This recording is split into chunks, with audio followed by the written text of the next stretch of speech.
450 কোটি টাকার সম্পত্তি, কিন্তু হেমা মালিনী পাবেন না 1 টাকাও। আগে হ্যাঁ, বীরুর বাসন্তী মারাত্মকভাবে বঞ্চিত, কারণ আইনের চোখে ধর্মেন্দ্রর প্রথম বিয়ে আজও টিকে আছে। এবার কাহিনী শুরু এখান থেকেই। 450 কোটি টাকার সাম্রাজ্য কিভাবে ভাগ হবে? 60 বছরের সুপারস্টারডম, অসংখ্য ব্লকবাস্টার আর বিশাল সম্পত্তি, যার মধ্যে সবচেয়ে মূল্যবান লোনাওয়ালা খান্ডালার 100 একর ফার্ম হাউস, মূল্য প্রায় 120 কোটি টাকা। কিন্তু এই বিপুল ধনরাশি কারা পাবে তা নির্ভর করছে মাত্র দুটি বিষয়ের উপর। ধর্মেন্দ্র কি তার জীবদ্দশায় বৈধ উইল করেছেন নাকি নেই? যদি উইল থাকে তাহলে ধর্মেন্দ্র যাদের নাম লিখে গেছেন তারাই সম্পত্তি পাবে, স্ত্রী হোক কিংবা সন্তান কিংবা অন্য কেউ। উইলই হবে চূড়ান্ত রায়। আর যদি উইল না থাকে তাহলে শুরু হবে আইনের হিসাব।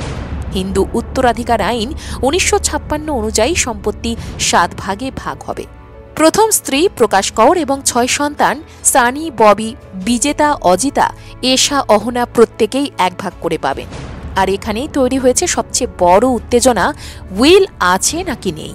এই প্রশ্নের উত্তর না পাওয়া পর্যন্ত থেমে নেই আইনি জটিলতাও। শেষমেশে যে মানুষটা কোটি ভক্তকে হাসিয়েছেন, কাঁদিয়েছেন, প্রেমে ফেলেছেন, আজ তার চলে যাওয়ার পর রেখে গিয়েছেন এক তুমুল উত্তরাধিকার যুদ্ধ।